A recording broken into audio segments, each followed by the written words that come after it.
Ini ada apa sih? Ini tuh R. R? Buat apa? Kenapa ada di sini? R itu buat manajemen data. Kan ada Excel. Ini yang lebih keren lagi. R mempunyai 7.000 plus package. Maksudnya apa sih? Nih, kamu nonton video ini aja. Fleksibilitas pada R menjadikan R adalah pilihan terbaik untuk kita melakukan manajemen data kompleks dan analisis statistik yang dapat digunakan pada berbagai organisasi. R juga merupakan bahasa pemrograman yang paling banyak digunakan karena R memungkinkan pengguna untuk impor data dari berbagai database dengan berbagai format. R memiliki lebih dari 7.000 package yang dapat kita gunakan untuk analisis statistik kompleks, econometrics, optimisasi, machine learning, pembuatan teknik simulasi. Oh, jadi kayak gitu. Keren ya. Langsung aja ke intinya deh. Oke, kita install R bersama yuk.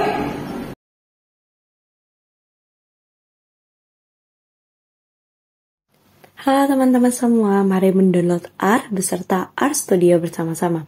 Hal yang pertama adalah kita mendownload R dengan link berikut. Teman-teman dapat memilih download R for Windows.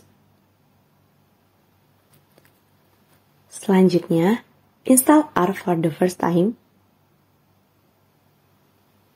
Selanjutnya, teman-teman dapat mendownload versi terbaru dari R. Kita tunggu file terdownload. Jika sudah, teman-teman dapat mengklik, lalu melakukan install pada aplikasi biasa, pemilihan bahasa, kemudian next, direktori penyimpanan, kemudian next, dan proses install akan muncul.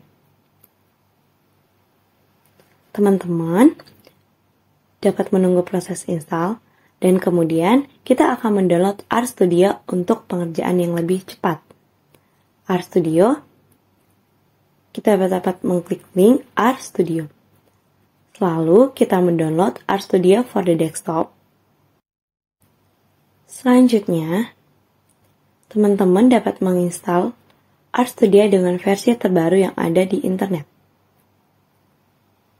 Jika file sudah terdownload, maka teman-teman dapat melakukan install seperti pada biasanya, pemilihan direktori, kemudian install, akan muncul proses installing. Kemudian finish, teman-teman dapat mengecek apakah R beserta R Studio sudah dalam proses install yang betul. Jika sudah, teman-teman dapat melihat aplikasi R seperti pada ini. Teman-teman dapat memilih 64-bit version sesuaikan dengan device teman-teman.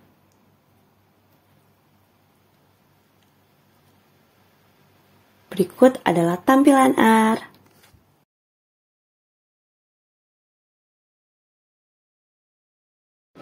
Halo guys, jadi di sini kita akan menjelaskan bagaimana tampilan dari R. Oh iya As, kamu tahu nggak gimana tampilan dari R?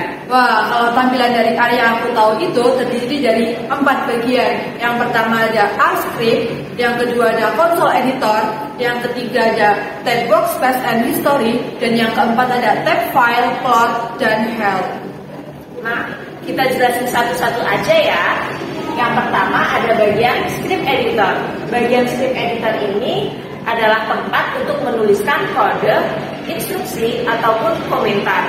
Bagian script editor ini akan tetap menyimpan data yang kita tulis meskipun kita menutup aplikasi tanpa menyimpannya terlebih dahulu. Nah, untuk bagian konsol ini gimana sih, Mas? Nah, bagian kedua yaitu ada console editor. Console editor ini fungsinya untuk menampilkan atau menjalankan semua perintah yang telah ditulis di R script. Nah, console editor ini mirip dengan R script, namun tidak akan tersimpan secara otomatis. Pada bagian pojok kanan atas terdapat tab workspace dan history. Tab workspace ini fungsinya untuk menampilkan semua objek yang aktif, termasuk data atau value yang telah kita tentukan. Sedangkan tab history fungsinya untuk menampilkan semua urutan atau perintah yang telah dijalankan sebelumnya pada R console. Oke, bagian yang terakhir yang di pojok kanan bawah ada file, plot, package, dan help. Bagian files ini menampilkan data dan folder yang pernah kita gunakan. Lalu untuk plots ini menampilkan plots yang pernah kita gunakan sebelumnya. Lalu ada package yang berisi daftar package yang pernah kita gunakan atau akan kita gunakan. Nah, package itu sendiri adalah kumpulan instruksi untuk analisis statistik tertentu. Contohnya, package ggplot2 yang berfungsi untuk menampilkan plots dengan desain yang elegan. Lalu ada bagian help yang berisi tentang penjelasan dari instruksi yang mungkin belum jelas. Nah, itu dia tampilan dari R.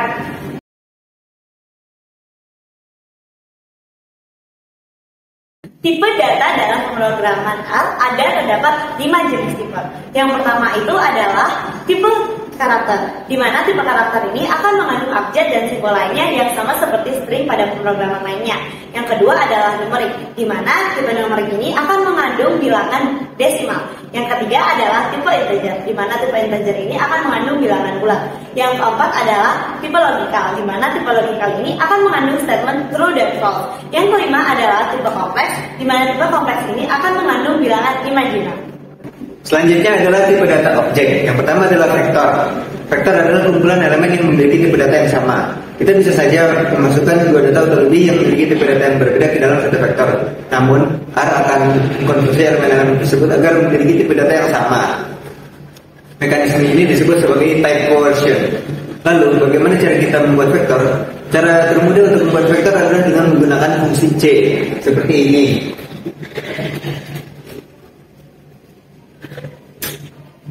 Di sini kita membuat vektor dengan elemen pertama hello dan elemen kedua 5.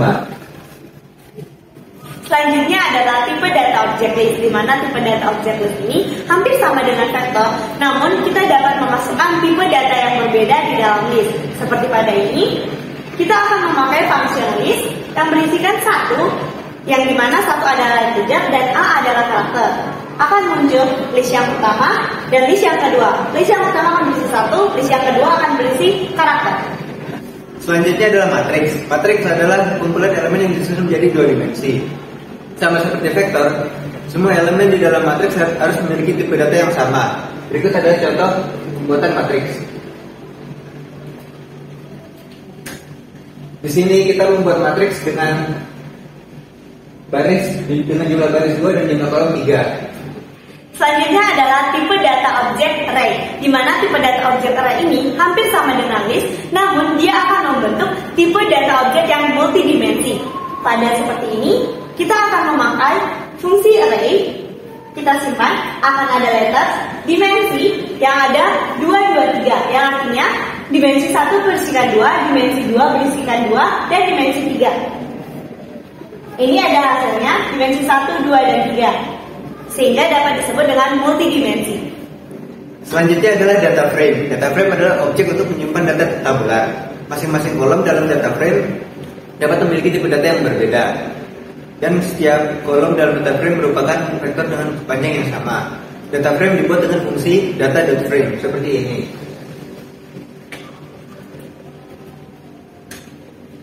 Di sini kita membuat data frame dengan kolom A yang berisi data numerik, lalu kolom header dengan data karakter, dan kolom vela dengan data karakter juga.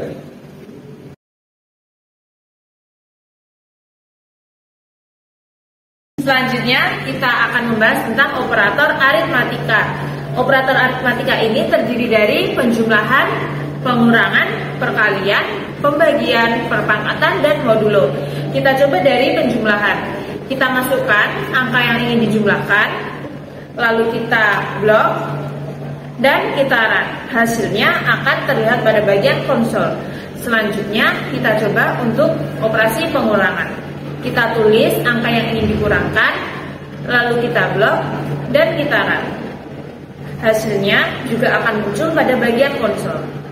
Selanjutnya ada operasi perkalian. Kita tuliskan angka yang ingin dikalikan, lalu kita blok, dan kita run. Hasilnya adalah sebagai berikut. Nah, selanjutnya ada operasi pembagian. Kita coba tulis angka yang ingin dibagi, lalu kita blok, dan kita run. Hasilnya adalah sebagai berikut. Dan yang terakhir ada operasi modulo. Kita coba menggunakan operasi modulo, yaitu dengan menggunakan simbol persen sebanyak 2 buah. Kita coba ketik angkanya, lalu kita blok dan kita run. Hasilnya adalah sebagai berikut. Nah, lalu ada operasi perpangkatan. Kita coba tulis angka yang ingin kita pangkatkan, lalu kita blok dan kita run. Hasilnya adalah sebagai berikut.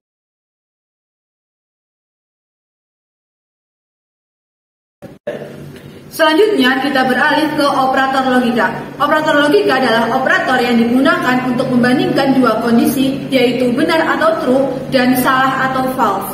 Operator logika digunakan pada proses perulangan. Agar lebih jelas, mari kita coba bersama-sama. Pertama, kita misalkan bahwa variabel A bernilai true dan variabel B bernilai false.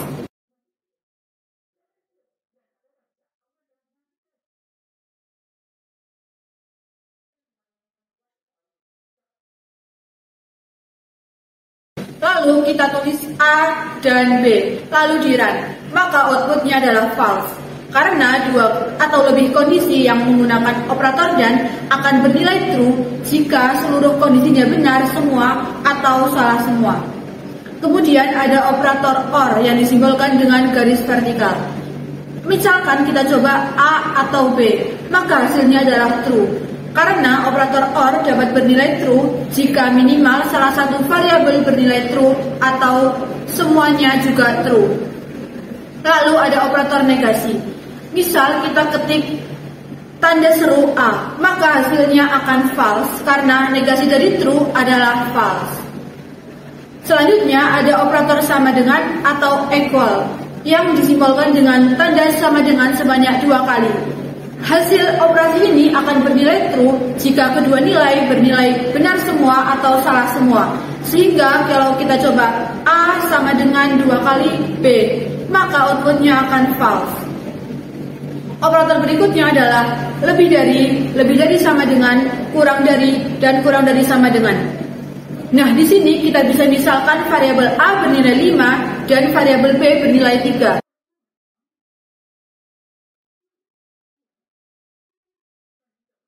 Jika kita tulis A kurang dari B, maka akan bernilai false.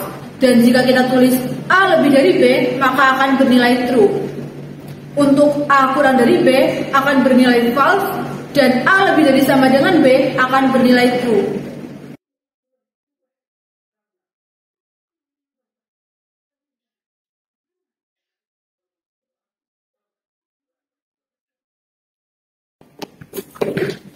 Nah, pada udah paham kan itu gimana anak-anak? Dan teman-teman yang nonton ini pasti paham juga kan apa itu dasar-dasar pemrograman A. Dan jangan lupa like, comment, subscribe,